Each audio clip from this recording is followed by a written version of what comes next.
Ladies and gentlemen, the President of the United States and Dr. Jill Biden, accompanied by the 44th President of the United States, Barack Obama, and Mrs. Michelle Obama.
Mr. President, Dr. Biden, President Obama, Mrs. Obama, ladies and gentlemen, welcome to this ceremony. I'm John Rogers, the chairman of the White House Historical Association, and on behalf of the women and men of the association, I'm thrilled to celebrate with all of you the presentation of two magnificent American portraits today to honor and commemorate the indelible legacy of our 44th President and First Lady. Mrs. Obama, President Obama, it is a privilege to be able to carry forward this time-honored tradition of unveiling the official portraits and welcome them to the White House to be forever accessible and viewed by the public on these historic walls. Since its founding in 1961 by First Lady Jacqueline Kennedy, the White House Historical Association has been of service and our privilege to be able to acquire official portraits of those who previously were missing from the White House collection and to commission all of the portraits on record of each president and first lady since our founding. Surviving the modern era of photography and film and technology, few mediums can transport us with such immediacy and intimacy than the American portrait, capturing at once the power, the restraint, the courage, and the beauty of the human spirit. The portraits of our first family stand apart, each a painstaking exploration of a singular person, a human life conveyed in still, otherwise ever in motion and fulfilling the obligations to their oath.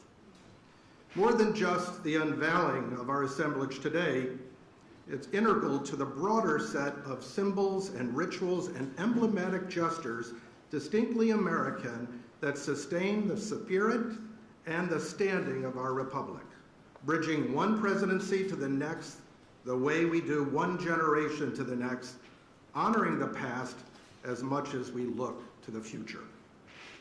As we become more culturally and demographically diverse with ideas that are both molten and disparate pertaining to the future of our nation, our work to ensure the promise of what President Obama once called the unlikely story that is America. It's never been more intertwined with preserving what has been symbolically and foundationally at the heart of our storied resilience as a nation. And in this way, today is a reminder that America is governed not by a disconnected series of presidents, but rather by the enduring presidency. And within the greater story that's told by the 43 other portraits, we boldly celebrate their contrast and their confluence, certainly artistically, but also as distinguished chapters in the American narrative. And notably today, as the first Black American first family at 1600 Pennsylvania Avenue, and with whom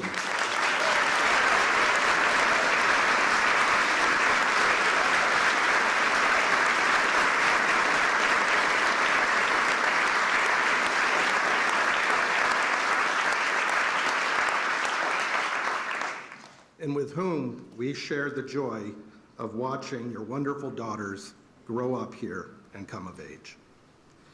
Mrs. Obama, we thank you for your advocacy on behalf of this House and for making it possible for visitors to take pictures of these magnificent portraits among the other historic artifacts throughout the White House.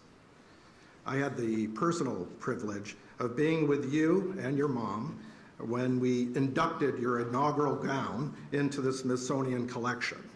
And may I say that the beauty of that white chiffon gown is only exceeded by the woman who wore it. And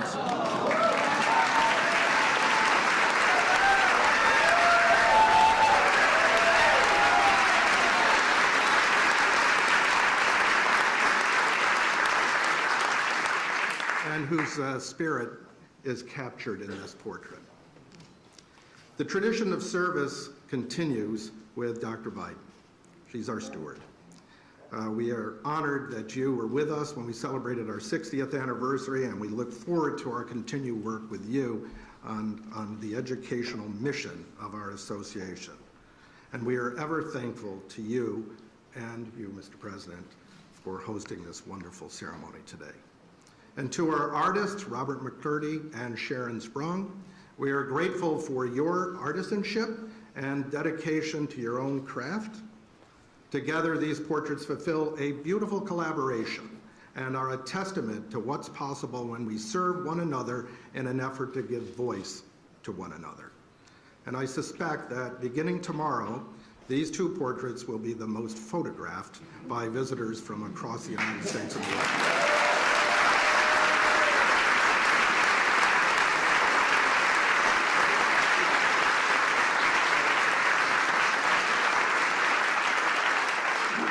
And it's now my pleasure to introduce an admirer of great institutions and national treasures, the President of the United States of America.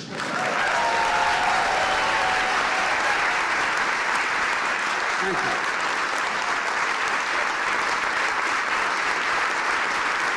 Thank you, thank you, thank you.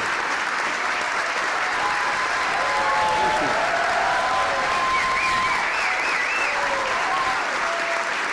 That was great. Thank you all very much, please.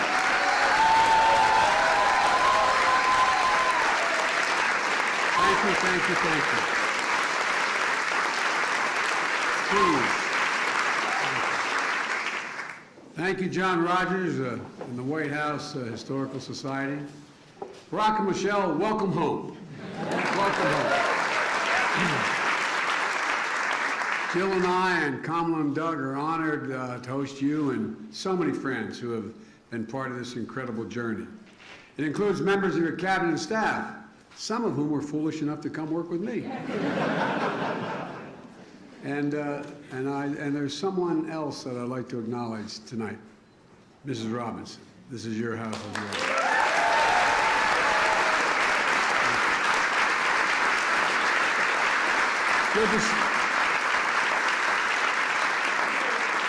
It's good to see you again, Mom. It really is. It's also good to see Miss Wilson, who known affectionately as Mama Kay.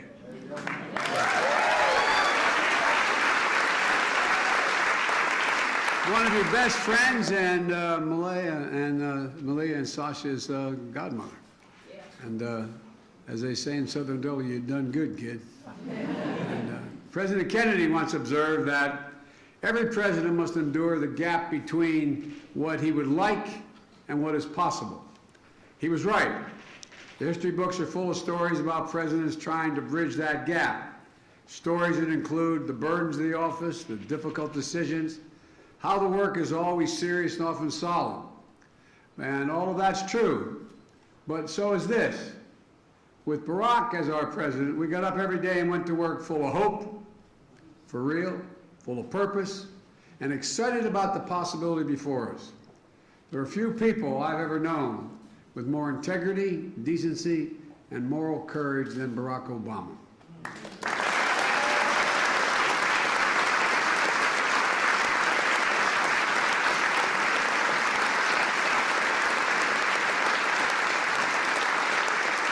Mr. President, nothing could have prepared me better or more to become President of the United States than be at your side for 8 years. And I mean that from the bottom of my heart. You know, no matter what the issue was, no matter how difficult, no matter what it was about, doing it, you never did it with just the easy way, what the easy way out was. It was never about doing it that way. It was always about doing what was right, literally. You know, just go down the list of historic presidencies. He never gave up on the simple truth that health care was a right for all Americans. When so many were telling him, including me at one point, take the compromise, take a compromise. We weren't sure we could get anything done on ACA. Think about the compromise. You refused. You went big. And now the Affordable Care Act is there permanently, and it's even being improved on.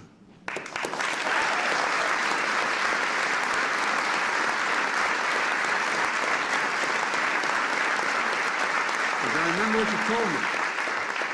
So how can I look those people in the eye and leave anybody behind? You weren't about to do that. You know, his Recovery Act brought America back from a great recession.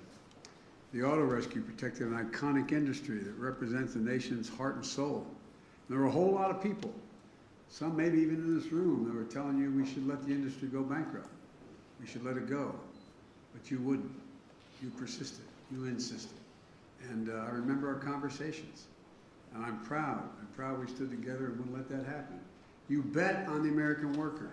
You believed in the American worker. Even though he knew it would be controversial, you stood up for hundreds of thousands of dreamers who only know America as their home. It always boggles my mind that I always can't understand that a 3-year-old kid's going to say, no, Mom, leave me on this side of the Rio Grande. You go ahead and go. I'm serious. So they could stay and contribute, and they've contributed incredibly. Their talents, and it's a great generation they represent. I can go on and defend what all that you've done, expanding civil rights, issue the clarion call on the climate crisis, helped us find that amazing grace, even in darkness. In countless hours, over countless meetings, under intense pressure, we always knew Barack Obama. We always knew what you'd do, what you thought was right, even if it was going to cost you politically. You know, we trusted him, all of you in this room. We believed in him, and we counted on him. And I still do. And I still do.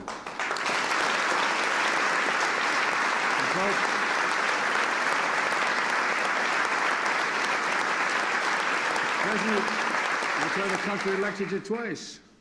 It's why you'll be considered one of the most consequential presidents in our history, along with one of the most consequential first ladies. You know, Michelle, he knows, we all know, he couldn't have done it without you. I know I couldn't. In fact, during our week, we had lunch once a week, every week, come hell or high water. And everybody wondered all the important things we talked about. Probably 40% of the time we talked about family. We most talked about our girls and my grandchildren and my children. You embodied dignity beyond measure, Michelle. And together you and Barack made history. You both generated hope for millions of people who were left behind for so long. And it matters. You both did it with such grace and such class. You know, you dreamed big. You secured lasting wins for the American people, helping lift their burden with the blessing of hope. It's so underestimated, the notion of just having hope. This is a gift of the Obama presidency to the country and to history. It's a gift I felt personally. And as we used to say in the Senate, Mr. President, excuse the point of personal privilege, you were always there. I remember how you were with me when our son was passing. And I remember the eulogy you gave in his behalf. you'll never fully understand just how much it meant to Jill and me and the entire family. I always remember that night we accepted the nomination in Denver. My granddaughter Finnegan, who's a great friend of your daughter's, came up to the room, our room, and said, "Pop, can we move the beds out of my room?"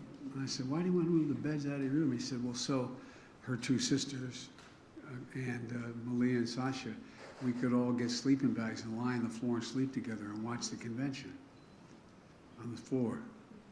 That image of them all together will stay with me forever. And I think it melded our families in ways that it's hard for other people to understand. For 8 years, we grew to be a family for each other and through our highs and our lows. Family from different backgrounds, brought together by a shared value set. And all the things that the families have done together, I imagine there may have been other relationships like this, president and vice president, but I can't think, none comes to mind. Jill and I have been waiting to host events at the White House for a long time, coming out of the pandemic. And it's fitting that we can do that now by unveiling the portraits of two dear friends and two great Americans who are still held very tightly in the hearts of the American people. Portraits that are going to hang on the walls of this sacred place, the People's House, forever. And a reminder of all here and now for those to come to power that hope and change matters. Barack and Michelle, it's my honor to invite you both to the stage for the unveiling of your official portraits. Come on.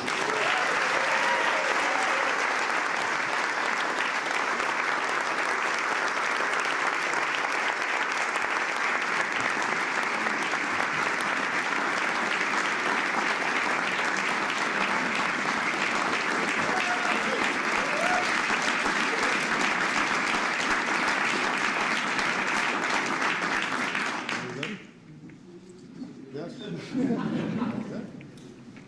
There we go.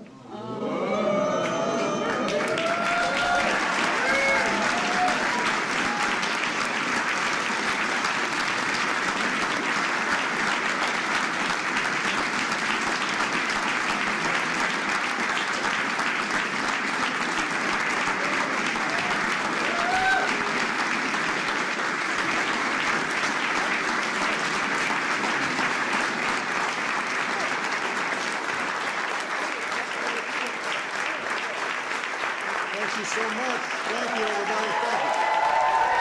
Thank you. Thank you so much. Please, everybody have a seat.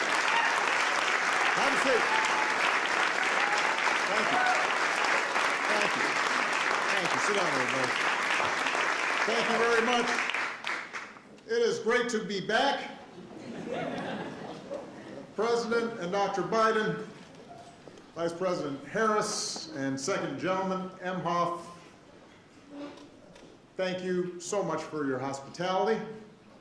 Thanks for letting us invite a few friends to the White House. We will try not to tear up the place. Someone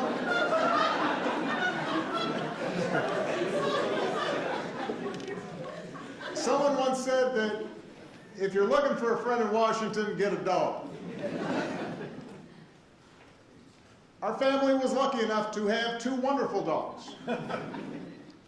But I was even luckier to have a chance to spend 8 years working day and night with a man who became a true partner and a true friend.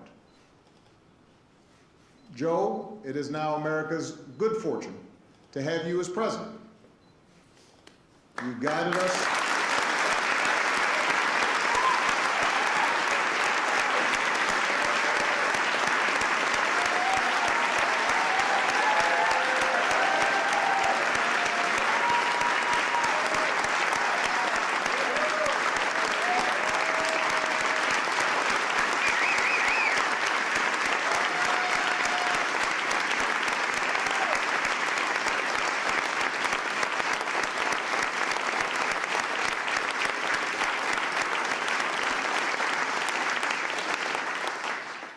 You have guided us through some perilous times.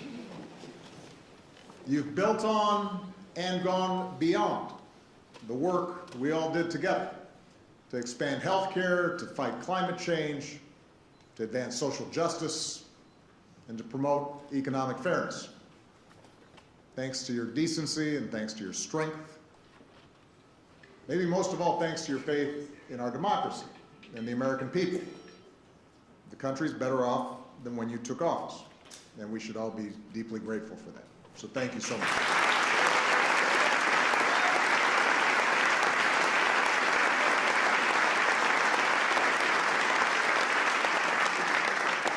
To all the former Obama-Biden staffers who are here in person, some of you are watching at home, thank you for being a part of this.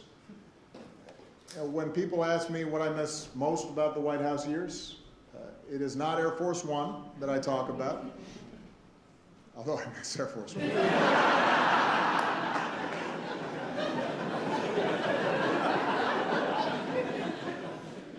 It's the chance that I had to stand shoulder to shoulder with all of you. To have a chance to witness so many talented, selfless, idealistic, good people working tirelessly every day to make the world better. And for 8 years, and even longer for some of you, I drew on your energy and your dedication and your goodness. You inspired me, and I never wanted to disappoint you. And I tried to reflect the same heart and character that you displayed every day. Even during the toughest times, it was all of you that kept me going. So it's good to be back, to have a chance to see all of you, and to once again say thank you. Now, as much as I miss our work together, what's been a special joy is to see what's happened since. Because so many of you are doing amazing things, whether it's in government, in the private sector, in academia, or nonprofits. And I'm especially glad to see so many of you serving President Biden as well as you served me. Although now some of you who, let's face it, you were kids back then, are now in charge and running the show, which is a little shocking. And may also explain some of the gray hairs I'm seeing on some of you. But it validates what I had always hoped, which was that our time together would only be the beginning of incredibly impactful careers.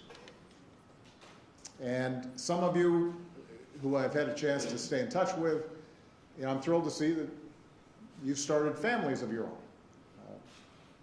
I am a little disappointed that I haven't heard of anyone naming a kid Barack yet, or Michelle, but there is still time.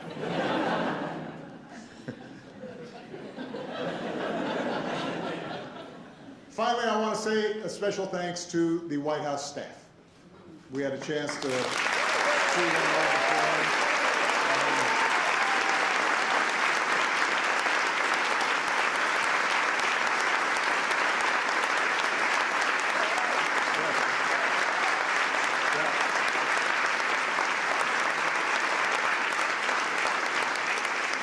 You took incredible care of our family for 8 years, and along the way you became a part of it. And we have not ever forgotten the kindness that you showed us.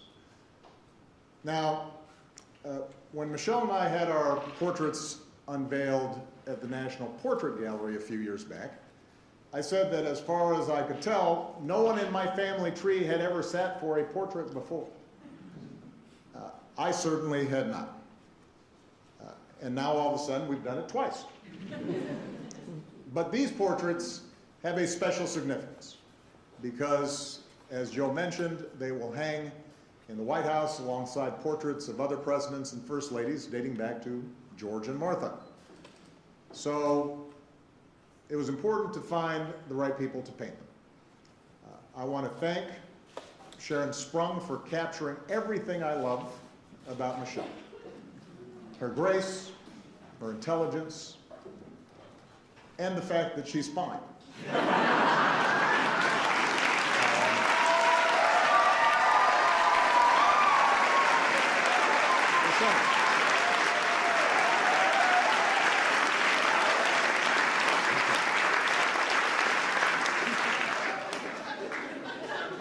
She is. The portrait is stunning. And I want to thank Robert McCurdy for taking on a much more difficult subject and doing a fantastic job with mine.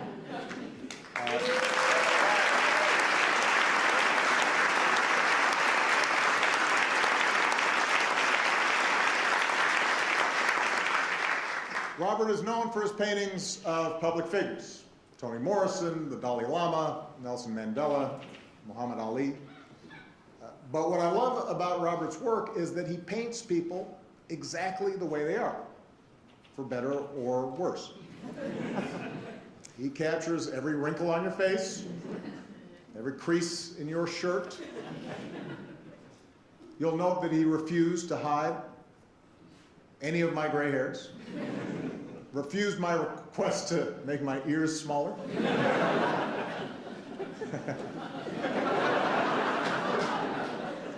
He also talked me out of wearing a tan suit, by the way.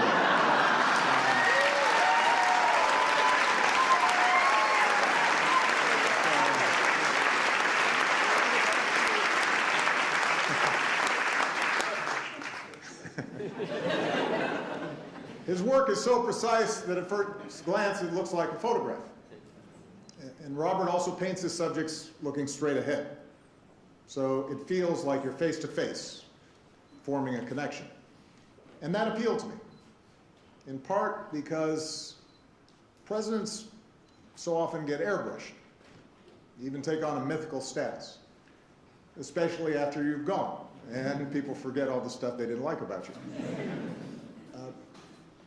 But what you realize when you're sitting behind that desk, and what I want people to remember about Michelle and me, is that presidents and first ladies are human beings like everyone else. We have our gifts, we have our flaws. You've all experienced mine. We have good days and bad days. We feel the same joy and sadness, frustration and hope. And while it takes a certain amount of self-confidence to be president, there are nights where we lie awake, wondering if this or that decision was the right one. I've always described the presidency as a relay race. You take the baton from someone, you run your leg as hard and as well as you can, and then you hand it off to someone else, knowing that your work will be incomplete. The portraits hanging in the White House chronicle the runners in that race. Each of us tasked with trying to bring the country we love closer to its highest aspirations. And when future generations walk these halls and look up at these portraits, I hope they get a better, honest sense of who Michelle and I were. And I hope they leave with a deeper understanding that if we could make it here, maybe they can too. They can do remarkable things too. Now, it is my pleasure to introduce someone who needs no introduction. Michelle was the best thing about living in the White House, and let me tell you, the pastry chefs here deliver delicious pies on request. So that is saying something.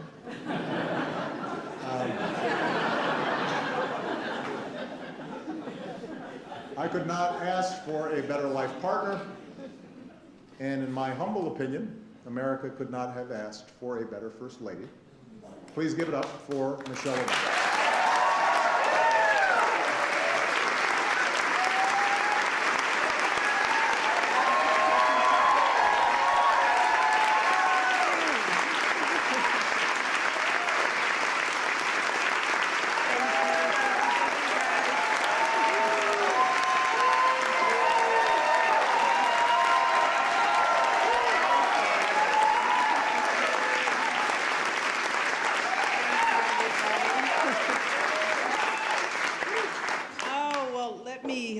thank my husband, first of all, for such spicy remarks.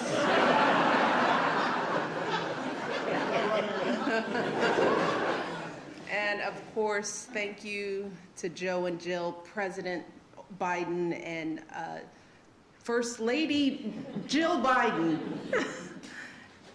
Thank you for inviting us back. This means so much to us.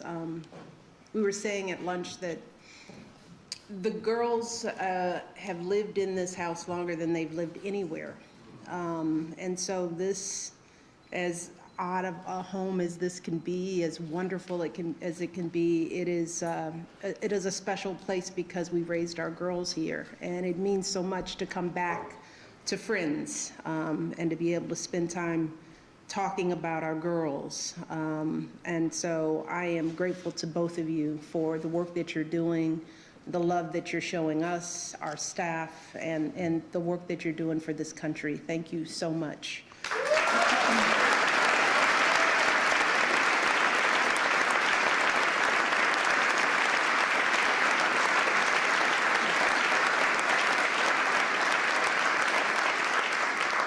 And of course to Vice President Harris, and I love to say this, second gentleman, Imhoff. Let's say it again, second gentleman. You're doing a great job.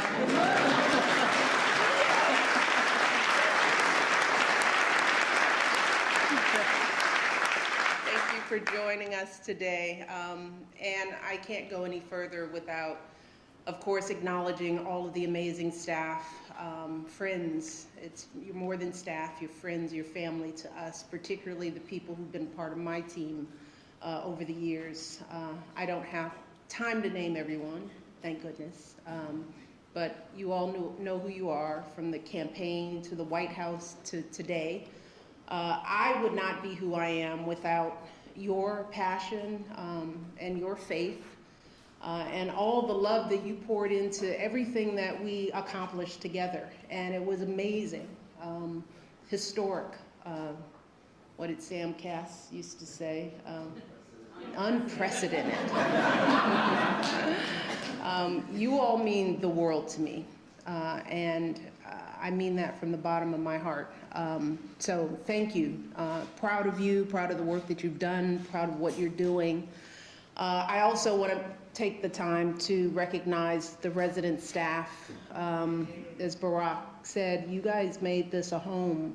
We snatched up a few of you all and took you with us. But for those of you who we couldn't bring, we miss you so much. We miss you so much. The best part about this house was you all. So it's so good to see you, and you all look good, so good. I'd also like to recognize Stuart McLaurin, of course, John Rogers. It's been amazing working with you all over the years. I have to recognize Bill Allman, who has been fabulous to work with over the years.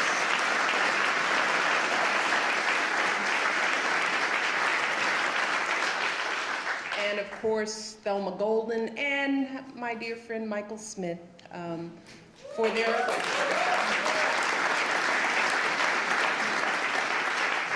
We are where we are because of their comprehensive and rigorous work to identify these incredible artists. And that brings me to our artist, of course, Robert McCurdy, who, you did a good job. You did a good job. But I got to spend a lot of time with Sharon Sprung.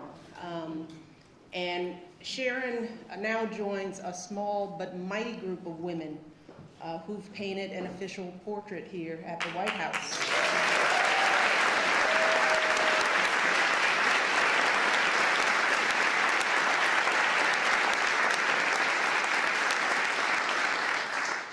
And I'm thrilled that this extraordinary work is going to be enshrined forever as part of our nation's history. But Sharon, it was wonderful to work with you. You are a true spirit. That's one of the reasons why we connected.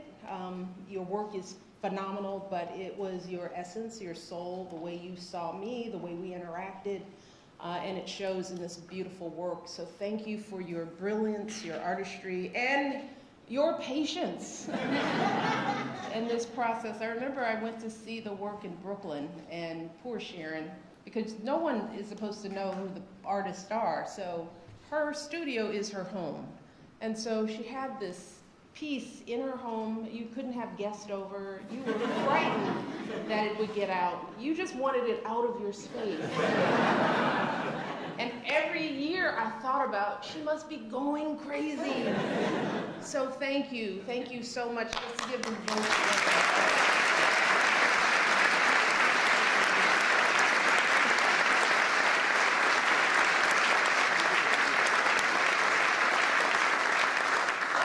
Believe it or not, it is still a bit odd for me to stand in this historic space, see this big, beautiful painting staring back at me. Growing up on Euclid Avenue, Mommy, I never could have imagined that any of this would be part of my story.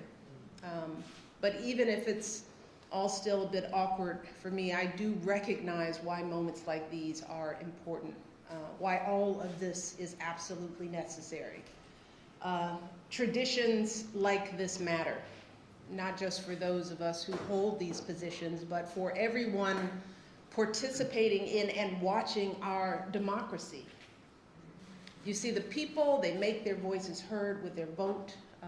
We hold an inauguration to ensure a peaceful transition of power.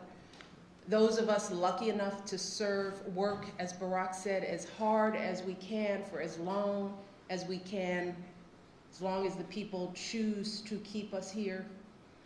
And once our time is up, we move on. And all that remains in this hallowed place are our good efforts and these portraits. Portraits that connect our history to the present day. Portraits that hang here as history continues to be made.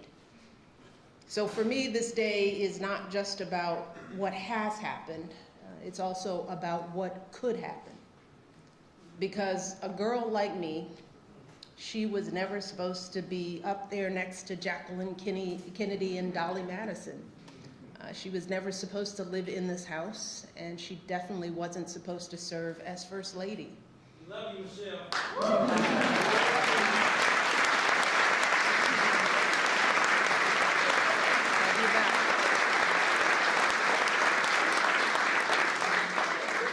But I've always wondered, where does that supposed to come from?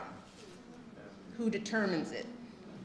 And too often in this country, people feel like they have to look a certain way or act a certain way to fit in, that they have to make a lot of money or come from a certain group or class or faith in order to matter. But what we're looking at today, a portrait of a biracial kid with an unusual name and the daughter of a water pump operator and a stay-at-home mom. What we are seeing is a reminder that there's a place for everyone in this country. Because as Barack said, if the two of us can end up on the walls of the most famous address in the world, then again, it is so important for every young kid who is doubting themselves to believe that they can too. That is what this country is about. It's not about blood or pedigree or wealth. It's a place where everyone should have a fair shot. Whether you're a kid taking 2 buses and a train just to get to school, or a single mother who's working 2 jobs to put some food on the table, or an immigrant just arriving, getting your first apartment, forging a future for yourself in a place you dreamed of. That's why for me, this day isn't about me or Barack. It's not even about these beautiful paintings. It's about telling that fuller story, a story that includes every single American in every single corner of the country, so that our kids and grandkids can see something more for themselves. And as much as some folks might want us to believe that that story has lost some of its shine, that division and discrimination and everything else might have dimmed its light, I still know, deep in my heart, that what we share, as my husband continues to say, is so much bigger than what we don't. Our democracy is so much stronger than our differences. And this little girl from the South Side is blessed beyond measure. to have felt the truth of that fuller story throughout her entire life, never more so than today.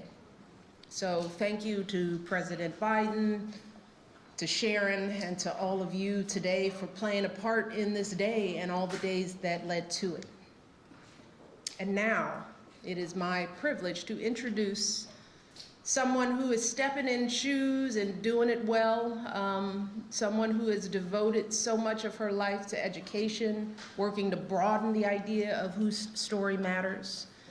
Ladies and gentlemen, please welcome my friend, First Lady, Dr. Jill Biden.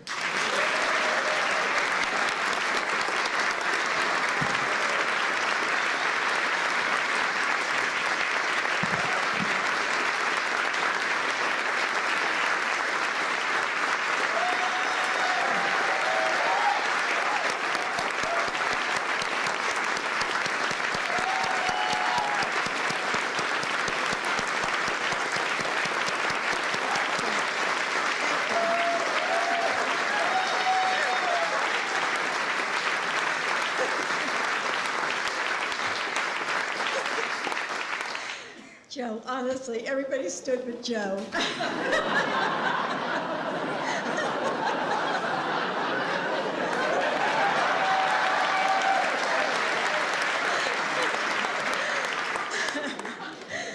Thank you, Michelle, for a friendship I treasure. 14 years ago, Michelle, on a cold night in November, a sea of people gathered in Grant Park to be a part of history. There was laughter and music and dancing. There were tears as friends and strangers alike held each other, overwhelmed with the joy that hope and change had been realized. The crowd roared, radiating the sense that anything we could dream was within our reach. But at the heart of that enormous moment was a family. Two little girls who would grow up exploring the secret halls and hideaways of the White House. A mom who would bring her whole heart to serving the American people as First Lady, while still guiding and protecting her family with a ferocious devotion. A grandmother who would do absolutely anything for the family she loves, and even move to Washington, D.C. And a father who showed the world the meaning of yes, we can.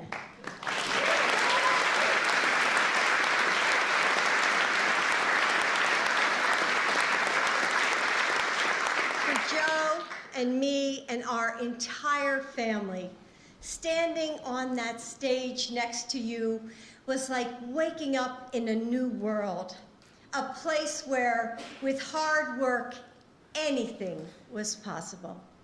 And it wasn't just the Bidens. So many of you were also there. You remember how it felt. It was magic, wasn't it? That night, your family connected us all. And our family, the Obama-Biden team, every one of you who were fired up and ready to go, together, we changed the course of this country forever. And when family, your family, the family we all built, and the families across America that we served together, I see love, joy, and fellowship, and we are honored to hang them today and share them with the world. So thank you for being with us, and now please join us in the State Dining Room for a reception. Thank you for being here.